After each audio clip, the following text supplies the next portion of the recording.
రాక్షస మొగుడు episode 33. Hi friends, welcome to our channel.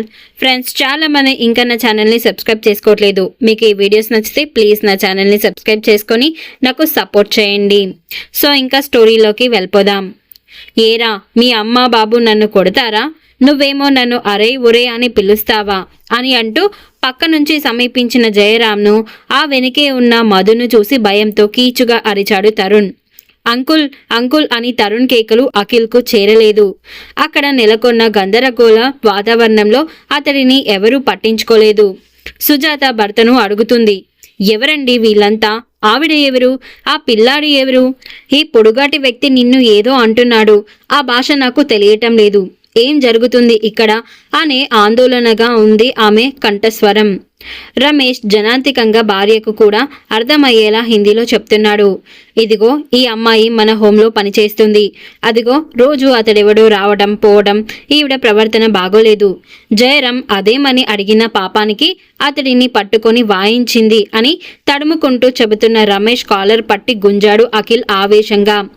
నీతో ఇప్పుడే చెప్పిస్తారా ఎవరి ప్రవర్తన బాగోలేదు? నీ నీచపు బతుకంతా ఇప్పుడే బయట పెడతా అని హిందీలో ఆవేశంగా అరుస్తున్నాడు అఖిల్. రమేష్ను గదిలో నుంచి బయట ఉన్న జనం మధ్యకు తీసుకొచ్చాడు. అయ్యో అయ్యో, ఎవరు మాట్లాడరేం? వీడెవరు? ఈ దౌర్జన్యమేమిటి అని శోకాలు మొదలుపెట్టింది సుజాత. చూడండి మేడం, కాస్త నిశ్శబ్దంగా ఉండండి. మీ ఆయన్నేం చంపేయటం లేదు. అతడే చెప్తాడు ఈ గొడవ అంతా ఏమిటో అని సుజాతనుద్దేశించి అన్నాడు. I will see your end అని అన్నాడు రమేష్ కసిగా, అఖిల్ చేతిలో ఉన్న తన చెయ్యి విడిపించుకుంటూ. బయటకు రా అని చందనను పిలిచాడు అఖిల్. చందన ముడుచుకుపోయింది అక్కడి చైర్లో నీళ్ల చూపులు చూస్తూ. నీలాంటి దగాకోరు విశ్వాసఘాతకుడితో బతుకు ముడి వేసుకున్నందుకు ఆమె బతికింత అల్లరిపాలు చేశావు అన్నాడు అఖిల్. అతని మాటలు విని, ఏమండి ఇదంతా నిజమేనా అని భర్త చేయి తన తలపై ఉంచుకొని, చెప్పండి ఎవరు ఆమె? అతడు చెప్తున్నదంతా నిజమేనా అని అడిగింది సుజాత. రమేష్ అనాథ బాలలను అంతగా ప్రేమించి ఆదరిస్తున్నందుకైనా ఆ భగవంతుడు కనుకరించి తమకు బిడ్డనైనా ఇయ్యకపోతాడా అని అన్న ఆశ ఆమెకు. జయరాం ఇక్కడేదో రగడ జరుగుతోందని ఫోన్ చేస్తే ఏదోలే అనుకుంది. కానీ తీరా వచ్చి చూస్తే తను రమేష్ చుట్టూ ప్రేమానురాగాలతో నిర్మించుకున్న ప్రేమ సౌధం పునాదులు కదులుతున్నాయి అని ఆమె గుండె బరువెక్కింది. ఏం చెప్పకుండానే ఆమె తలపై నుంచి తన చెయ్యి వెనక్కు తీసుకున్నాడు రమేష్. భర్తను కదుపుతూ అడిగింది ఆమె. రమేష్, నిజం చెప్పు, ఎవరామె అని. మౌనమే అతడి సమాధానం అయింది. నాకు నిజం తెలిస్తే నేను, నాతో పాటు ఈ హోదా సిరి సంపదలు దూరం అయిపోతాయని భయపడుతున్నావు కదూ అని తీవ్రంగా ఉంది ఆమె కంఠస్వరం. జేబులోంచి ఫోటో ముక్కలను తీసి ఆమెకు ఇచ్చాడు అఖిల్. అక్కడి వాతావరణానికి జరిగిన సంఘటనలకు టచ్ మీ నాట్ మొక్కలా ముడుచుకుపోయి కూర్చున్న చందనను చెయ్యి పట్టి లేపాడు అఖిల్. పద చందన అని అంటూ. లోపలికి వెళ్లి సూట్ కేసుతో తిరిగి వచ్చింది చందన. నెమ్మదిగా నడిచిపోతున్న ఆమెకు కొందరు స్టాఫ్ ఆయాలు కన్నీళ్లతో వీడుకోలు పలికారు. కారును సమీపించిన అఖిల్ కారులో తరుణ్ కనబడకపోయేసరికి చుట్టూ చూశాడు. వెనుక సీట్లో ఎక్కి కూర్చున్న చందన కిందకు దిగింది. తరుణ్ ఏడి అని అంటూ. తరుణ్ తరుణ్ అని అంటూ బిగ్గరగా పిలిచాడు అఖిల్.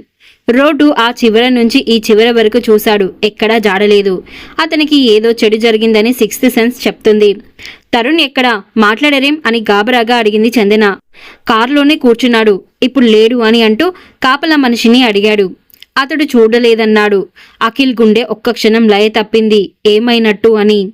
అసలే జరిగిన గొడవకు అస్తవ్యస్తంగా ఉన్న ఆమె మానసిక స్థితి మరింత అల్లకల్లోలం అయింది. వర్రి అవ్వకు చందు, ఇక్కడే ఎక్కడో ఉంటాడు అని పైకి చెప్తున్నా అతని మనసులో ఒకటి చేర్చి చూసి పజిల్కు సమాధానం కనుక్కున్నాడు. దాంతో మై గాడ్ అని అనుకున్నాడు. వేగంగా లోనికి వెళ్ళి జయరాం ఎక్కడా అని అడిగాడు. తెలియదు అని అందరిది ఒకే సమాధానం. తరుణ్ తరుణ్ అని అంటూ హోంలో అడుగడుగునా వెతికాడు.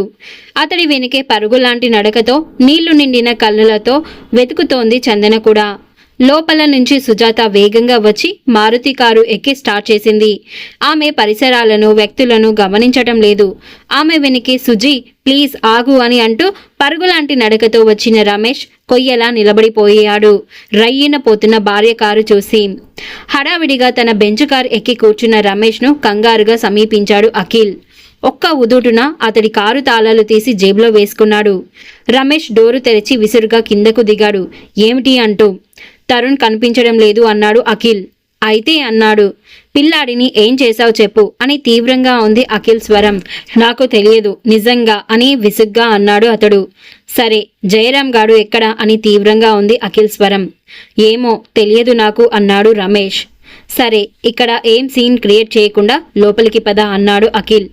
లేదు నేను అర్జెంటుగా వెళ్ళాలి అన్నాడు రమేష్. అంతలో ఆర్మీ జీపులో వచ్చిన వర్మ కల్పన విషయం తెలుసుకున్నారు. కల్పన చందనను ఊరడించే ప్రయత్నం చేస్తుంది. వర్మ రా బ్రదరు మాట్లాడుకుందాం మనం అని అంటూ రమేష్ భుజాల చుట్టూ చెయ్యేసి లోపలికి నెట్టుకుపోయాడు.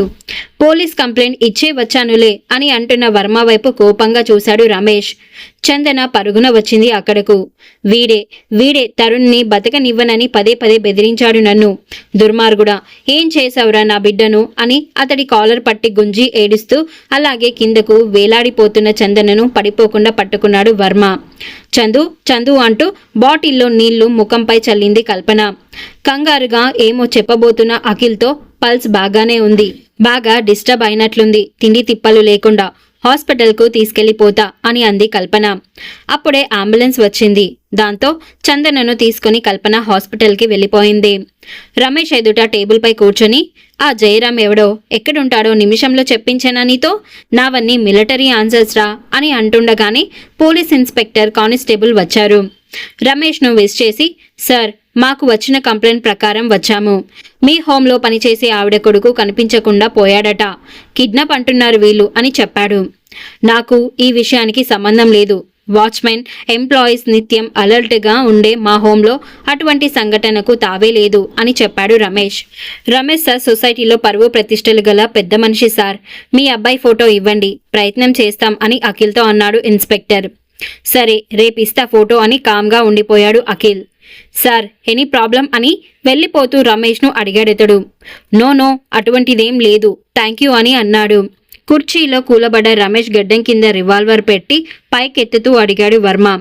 నీ దగ్గర పనిచేసే ఆ కుక్క అడ్రస్ అని. అంతలోనే రమేష్ పాకెట్లో ఉన్న మొబైల్ మోగింది. ఫోన్ తీయి అని అంటూ సెల్ లాక్కొని ఆన్ చేశాడు అఖిల్. అవతలి వ్యక్తి సార్ అన్నాడు. ఎస్ అన్నాడు అఖిల్ అస్పష్టంగా. రమేష్ గుండె దడదడం అంటుంది. ఎవరేం రహస్యాలు మాట్లాడతారేమోనని. చందన పోయిందా హోం నుంచి? అది జయరాం అని గుర్తించాడు అఖిల్. ఊ అని అన్నాడు రమేష్. సార్ మీకు చెప్పకుండా ఒక పని చేశాను. మధు అంట సార్, ఆ చందన భర్త అంట. కొడుకు మాత్రం వాడి కొడుకు కాదంట. అతడి హెల్ప్తో ఆ తరుణ్ గాడిని కిడ్నాప్ చేశాం సార్ అని చెప్పాడు జయరాం. స్పీకర్ ఆన్ చేసి రమేష్కిచ్చి మాట్లాడమని సరిగా చేశాడు అఖిల్. ఆ చెప్పు ఏంటి విషయం అని అడిగాడు ఇబ్బందిగా కదులుతూ రమేష్. మళ్ళీ విషయం చెప్పాడు జయరాం. ఎదుటి ప్యాడ్ మీద రాశాడు అఖిల్ జయరాంతో రమేష్ ఏం చెప్పాలో. తరుణ్ను ఎక్కడ ఉంచాడో అడుగు అని తటపటాయిస్తున్న రమేష్ ఎదుట ప్యాడ్ మీద మళ్ళీ రాశాడు అఖిల్. ఒక్క మాట ఎక్కువ మాట్లాడినా ఇక నువ్వు ఉండవు, నేను రాసిందే అడుగు అని అన్నాడు అఖిల్. వాడిని ఎక్కడ ఉంచావురా అని కోపంగా అరిచాడు రమేష్. డాక్టర్ సువర్ణ ఇంట్లో అండర్ గ్రౌండ్లో పడేశాం సార్ అన్నాడు జయరాం. నేను వస్తాను, అంతవరకు వాడినేం చేయకు అని అఖిల్ రాసినట్టే చెప్పాడు. ఇక ఆ తర్వాత సెల్ ఆఫ్ చేసి జేబులో వేసుకొని కుర్చీలో చతికిలపడ్డాడు అఖిల్. నీకు ఆ కిడ్నాప్తో సంబంధం లేదు కనుక బతికిపోయావు. అంతవరకు తరుణ్ కోసం అతడు పడిన టెన్షన్ కాస్త రిలాక్స్ అయినట్లు అనిపించింది. కల్పనకు ఫోన్ చేసి విషయం చెప్పాడు. చందన మైల్డ్ సెడేషన్తో నిద్రపోతుంది అని చెప్పిందామె. తరుణ్ క్షేమంగా ఉన్నాడన్న వార్త విని ఆమె ప్రాణం కుదుట పడింది. సరే తీసుకెళ్తాను అక్కడకు, ఒక కండిషన్ మీద అని తాపిగా అన్నాడు రమేష్. నీకు షరతులు ఏంట్రా అని అంటూ టపీమని ఒక్కటేశాడు మేజర్ వర్మ. దాంతో కంగారుగా అతడిని వారించాడు అఖిల్. ఏమిటి ఆ కండిషన్ అని అతడి ముఖంలోకి సూటిగా చూస్తూ అడిగాడు అఖిల్. కుర్రాడు మీ చేతికి రాగానే ఏ న్యూసెన్స్ క్రియేట్ చేయకుండా నన్ను వదిలేయాలి. అలా కాదని మీరు పోలీసులు గొడవ అన్నారంటే నా ప్రాణం అయినా వదిలేస్తాను కానీ ఆ అడ్రస్ చెప్పను అని అతడి గొంతుల్లోకి మొండితనాన్ని గుర్తించాడు అఖిల్. ఏం స్టెప్ తీసుకుంటే ఏం ఫలితం కలుగుతుందో అని అతని మెదడు వేగంగా అంచనాలు వేస్తుంది. ఈ నీచుడిని తను పట్టించి అరెస్టు చేయించినా కుళ్ళు రాజకీయాలు నడిపే రాజకీయ నాయకులు గొడుగు వేసి తప్పకుండా కాపాడతారు. జీవితంలో మొదటిసారి అతడు అన్యాయంతో రాజీకి సిద్ధపడ్డాడు. చందనకు తరుణ్ను క్షేమంగా అప్పగిస్తానని ఇచ్చిన మాట ముఖ్యం తనకు. అన్నిటినీ మించి తన వాళ్ళుగా అనిపిస్తున్న ఆ ఇద్దరు క్షేమంగా ఉండాలి. తనకు ఇంకా విధి వెంట పరుగులు తీసి ఓయాసిస్లను అన్వేషించే ఓపిక మిగలలేదు జీవితంలో. తన ఈ చిన్ని సంతోషాన్ని చేజార్చుకోకుండా గుండెల్లో దాచుకోవాలి. అవును, ఈ ఒక్క నిర్ణయం తన కోసం, తన మనసును ఆక్రమించుకున్న వారి కోసం. తనేం తప్పు చేయటం లేదు. 5 నిమిషాల అంతరంగ మదనం అతడి షరతులకు సరే అనిపించింది. డన్ అని అంటూ చెయ్యి చాపాడు రమేష్. కానీ చెయ్యి వెనక్కు తీసుకున్నాడు అఖిల్. నేను ద్రోహులతో చెయ్యి కలపను అంటూ. దాంతో రమేష్ కూడా చెయ్యి వెనక్కు తీసుకున్నాడు.